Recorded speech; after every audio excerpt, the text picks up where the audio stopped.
fidèles auditeurs de la Cascade FM 95.9. Il est 20h, c'est l'heure des informations. À la présentation, Ibrahim Dembali, cabine technique, Mika Salvasi, les titres. Affaire Ndiaga Diouf, la Cour suprême rejette le pourvoi introduit par Barthélémy Diaz. Bakel, la 9e édition de la Ziara dédiée à Cheikh Omar Tal, consacrée à la crise des valeurs chez les jeunes. Présidentielle 2024, la candidature de Mohamed Dionne a été déposée au Conseil constitutionnel selon son mandataire.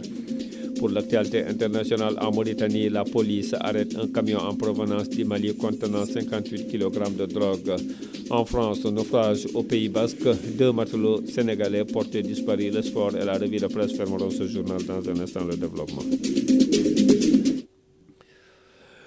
Dakar, la Cour suprême a rejeté vendredi le pourvoi en cassation introduit par les avocats du député maire de Dakar, Barthélémy Diaz, pour obtenir la cassation d'une condamnation à 2 ans de prison, dont 6 mois ferme, après la mort en 2011 d'un jeune homme, Ndiaga Diouf. La chambre correctionnelle de la Cour d'appel de Dakar avait confirmé un jugement condamnant M. Diaz à 2 ans de prison, dont 6 mois ferme. Cette juridiction le condamnait en même temps à payer à la partie civile, la famille de Ndiaga Diouf, la somme de 25 millions de francs CFA. M. Diaz, proche de l'opposant Khalifa Sall, un ancien maire de Dakar, a passé plusieurs mois en détention pour la mort de Ndiaga Diouf. Ce jeune homme a été tué par balle lors des violences survenues à Dakar en 2011 dans un contexte pré-électoral. Écoutons l'avocat de Barthélémy Diaz. Elle vient de reprendre l'audience et a lu sa décision, qui est une décision de rejet sur 4 moyens que nous avions en fait soumis à son appréciation. Et naturellement, la défense est très surprise. Elle respecte la décision, c'est clair, mais aussi nous avons encore une voie de recours qui est le rabat d'arrêt. La défense va réfléchir et voir si en fait il y a un moyen qui nous permet de le faire. Bon, ce que la population et la communauté internationale et nationale doivent comprendre, c'est que les droits de Barthélémy dans cette procédure n'ont pas été respectés. D'abord, le premier moyen, c'était nous plaindre de ce qu'une exception d'inconstitutionnalité avait été soulevée en cours d'instance à la Cour d'appel. Et la loi organique sur la Cour suprême ainsi que la loi constitutionnelle sur le Conseil constitutionnel font obligation aux juges, lorsqu'ils se heurtent à cette barrière, de ne pas continuer l'audience et de transmettre l'exception au Conseil constitutionnel qui apprécie. Parce que le moyen qui était fondé sur la violation de 169 du Code de procédure pénale, c'était un moyen de défense qui garantissait les droits de la défense parce qu'il violait le principe du contradictoire et violait aussi le principe de l'équilibre des armes entre la défense et l'accusation. Barthélémy Diaz au micro de Ousmane Sall, le maire de la ville de Dakar, risque de ne pas figurer dans la liste des parlementaires. Après le rejet de son pourvoi en cassation à la Cour suprême, Barthélémy Diaz doit être radié. À ce propos, l'article 51 du chapitre 13 du règlement intérieur dispose: le député qui fait l'objet d'une condamnation pénale définitive est radié de la liste des députés de l'Assemblée nationale sur demande du ministre de la Justice. Khalifa Sall était victime du même article en 2019. Après son audition hier à la sûreté urbaine, Ndella Madior Diouf a été placé en garde à vue dans les locaux du commissariat central de Dakar, cueilli par la brigade de protection des mineurs et de la sûreté urbaine après avoir refusé de déférer à une convocation.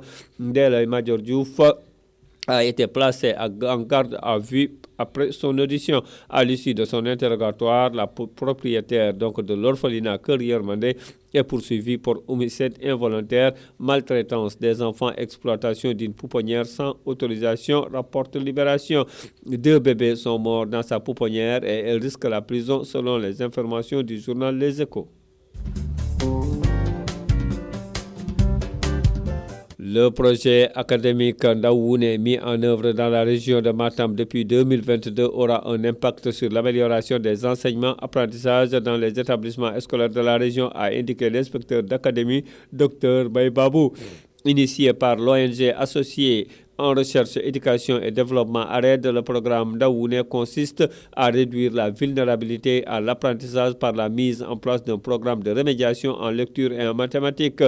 Il a laissé entendre que l'Académie de Matam et les inspections de l'éducation et de la formation développent ce projet académique et des programmes de circonscription qui consistent à améliorer les enseignements, apprentissages et le pilotage des établissements.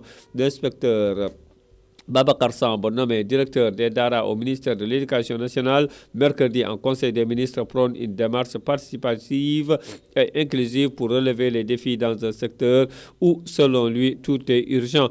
Professeur d'arabe de formation, Babacar Samb occupait le poste d'inspecteur des DARA depuis 2015. Le chef de l'État a annoncé samedi à Diamniadio sa décision de transformer l'inspection des DARA en direction. La décision a été prise de remplacer l'inspection des DARA par une direction dans le décret portant organisation du ministère de l'Éducation nationale, avait dit Macky Sall lors de la deuxième édition de la journée nationale des DARA organisée à Dakar Arena de Diamniadio.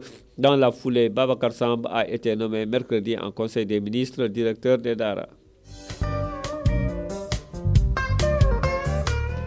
Parlons religion, la 9e édition de la Ziara dédiée aux résistants musulmans Cheikh Omar al-Foutiyou Tall, né en 1997 à 1864, s'est tenue jeudi à Bakel autour du thème de la crise des valeurs chez les jeunes à travers les réseaux sociaux. Le président du conseil départemental Mapatessi a présidé cette cérémonie officielle marquant le début de l'événement religieux au nom du préfet du département de Bakel en présence de Thierno Madani, fils de Thierno Maki Muntaga Tall. Les imams des mosquées de la commune ainsi que d'une délégation du Daïra Cheikh Ahmadou Bamba et du Daïra Cheikh El Hadj Malick Sy ont aussi pris part à la rencontre. Cette 9e édition axée sur le thème crise des valeurs, les jeunes face aux dangers des réseaux sociaux est une occasion, selon les organisateurs, d'appeler les jeunes à prendre l'exemple sur les valeureux chefs religieux que le pays a connus à l'image de Cheikh Omar al-Foutiyou Tall, El Hadj Malick Sy, El Hadj Ahmadou Bamba. Mapatessi a sollicité des prières pour la paix et la stabilité du pays alors que le pays s'achemine vers l'élection présidentielle, des moments de tension et de violence. Initiée par l'association Galle Seck Oumar et la jeunesse omarienne de Bakel, cette manifestation religieuse de 2 jours qui se tient tous les 2 ans commémore le passage en 1847 et 1858 du marabout et résistant à la conquête coloniale française à l'endroit dénommé Colline Galle Cheikh Omar. Bassirou Ndong, chef de Fadial Serer, un village situé dans la commune de Guédiène, dans le département de Mbour, a indiqué que la salinisation des terres de la vallée de Fadial freine la riziculture au niveau des versants. Simon Simelsar, secrétaire exécutif du comité de gestion et de suivi du projet d'aménagement de Fadial Serer, a souligné qu'en plus du sel, d'autres contraintes liées aux oiseaux granivores et à la maîtrise de l'eau sont notées. Néanmoins, il a affirmé que malgré ces contraintes, 86 hectares ont été cultivés cette année dans cette vallée. En guise de solution à cette problématique, le coordonnateur du projet de développement de la chaîne de valeur riz, Wali Diouf, a indiqué que des entreprises étaient soumissionnées pour les aménagements afin de bloquer le processus de salinisation qui freine l'exploitation de cette vallée. Pour lui, l'exploitation de cette vallée pouvait permettre d'avoir une autosuffisance locale en riz. Toutefois, il a insisté sur la nécessité de renforcer le niveau d'équipement pour atteindre cet objectif. Le mandataire de la coalition Dionne 2024, Mohamed Mouniroussi, a déclaré vendredi à Dakar avoir déposé au Conseil constitutionnel le dossier de candidature à l'élection présidentielle de l'ancien Premier ministre Mohamed Boun Abdallah Dionne. S'il est élu président de la République au scrutin prévu le 25 février prochain, M. Dionne va réconcilier les Sénégalais avec eux-mêmes, a déclaré son mandataire. L'ingénieur économiste Mohamed Dionne, âgé de 64 ans, a été Premier ministre de 2014 à 2019. Militant de l'Alliance pour la République, le parti politique de Macky Sall, il a décidé de faire acte de candidature contre la volonté de ce dernier. Il a été collaborateur du président de la République pendant 20 ans au moins. Macky Sall a désigné l'actuel Premier ministre Amadou Ba, candidat de la coalition Benno Bokk Yakaar. Dans un instant, la page internationale. L'actualité internationale. L'actualité internationale sera présentée par Demba Dieng. Bonsoir Demba. Bonsoir Ibrahima, bonsoir à tous. La police mauritanienne a saisi de la drogue. Tout à fait. La police mauritanienne a déclaré avoir arrêté un camion en provenance du Mali qui a transporté une quantité de drogue. La police a indiqué dans un point de presse que lors du contrôle d'un camion transportant des marchandises en provenance du Mali, les membres du commissariat de police de poste frontière de Kouki Zemal, qui relève la direction régionale de la sûreté de la wilaya de Hod al-Gharbi, ont saisi 58 kg de stupéfiants chanvréniens dissimulés à l'intérieur de différentes parties du camion. Au Mali, les ambassadeurs des deux pays, Mali et Algérie, les ambassadeurs de deux pays ont été convoqués par les ministres des Affaires étrangères de leur pays d'accueil respectif. Ce jeudi 21 décembre, le ministre algérien des Affaires étrangères a convoqué l'ambassadeur du Mali en Algérie, Mahaman Amadou Maïga, ouvrant ainsi la voie aux commentaires sur ce qui semble être les signes d'une nouvelle crise entre les deux pays. 24 heures plus tôt, le Mali avait convoqué l'ambassadeur d'Algérie à Bamako, El Haous Riach, Niger.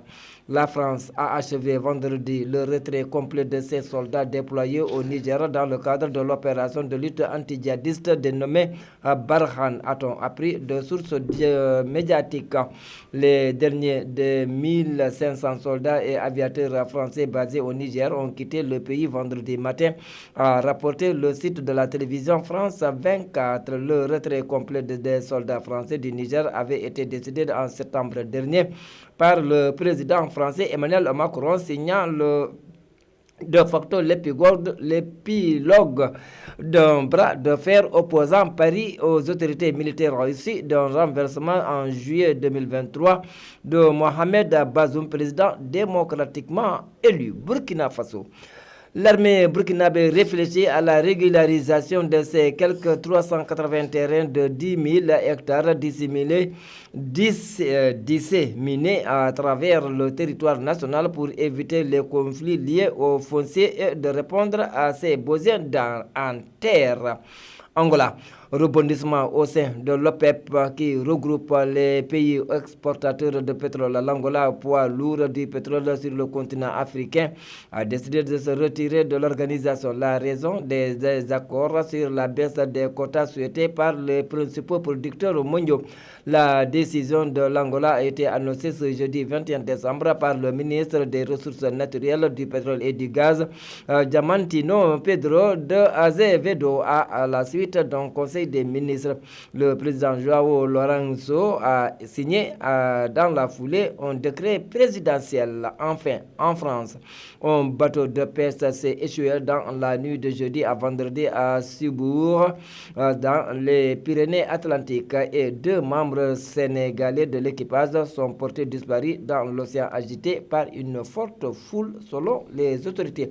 Le navire qui effectuait le trajet entre le bassin d'Arcachon et Saint-Jean-de-Luz est échoué à proximité de la digue de Sokoa avec 3 personnes à bord selon la préfecture du département. Voilà l'essentiel de l'international. Merci Demba Dieng. Dans un instant, la page sportive. Demain, donc samedi 23 décembre, la Ligue 1 sénégalaise reprend donc ses droits.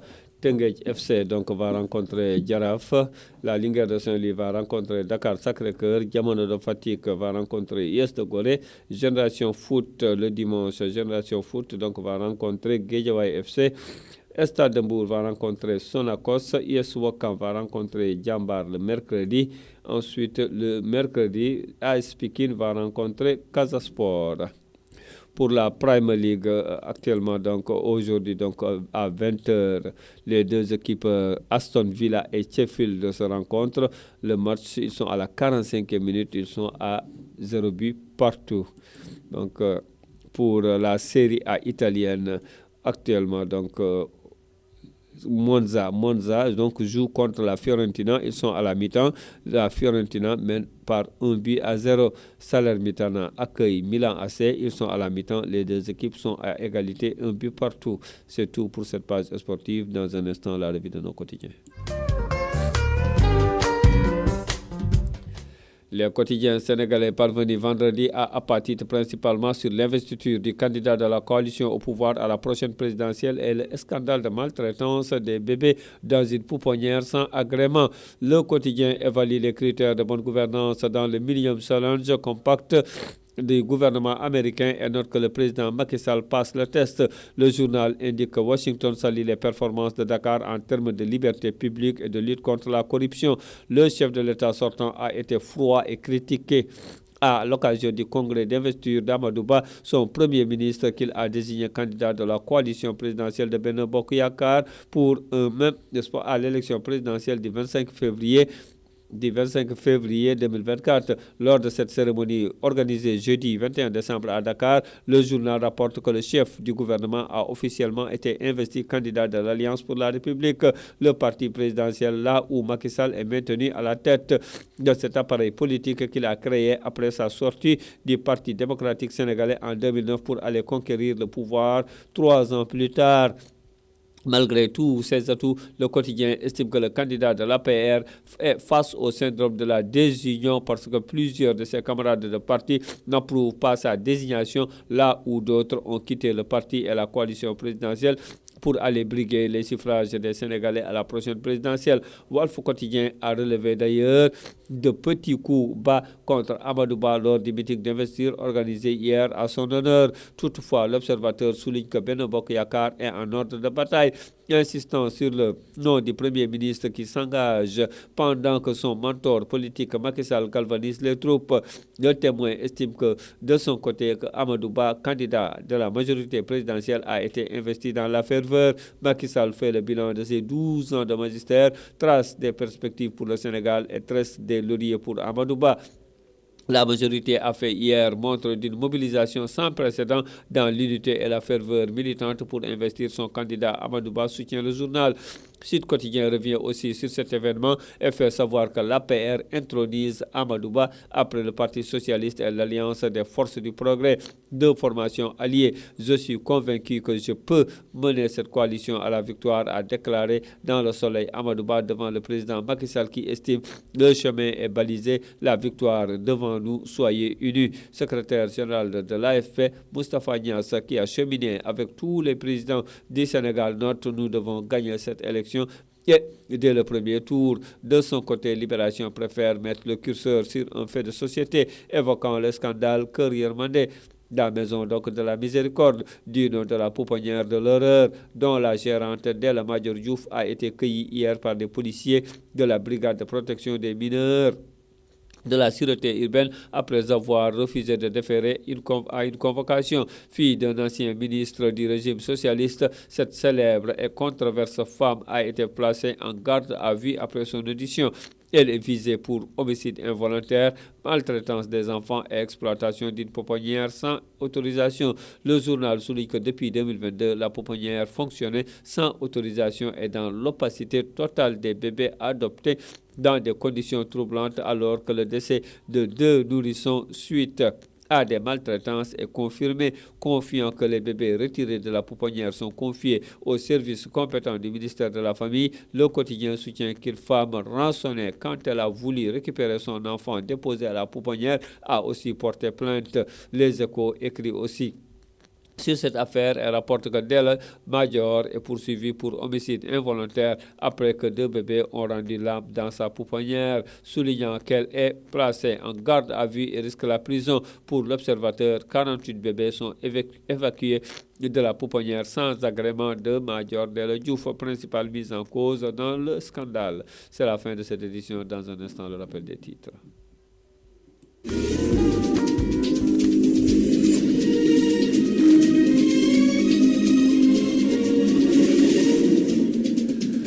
Affaire Ndiaga Diouf, la Cour suprême rejette le pourvoi introduit par Barthélémy Diaz. Bakel, la 9e édition de la Ziara dédiée à Cheikh Omar Tall est consacrée à la crise des valeurs chez les jeunes. présidentielle 2024, la candidature de Mohamed Dionne a été déposée au Conseil constitutionnel selon son mandataire. Hors de nos frontières, en Mauritanie, la police a arrêté un camion en provenance du Mali contenant 58 kg de drogue. Naufrage au Pays Basque en France, 2 matelots sénégalais portés disparus. Le sport et la revue de presse ont mis fin à cette édition. À la réalisation, c'était Dembadien, présentation de la page internationale, le même Dembadien, présentation Ibrahim Dembali, cabine technique Mika Sall. Je vous retrouve dans le journal en poulard de Dembadien.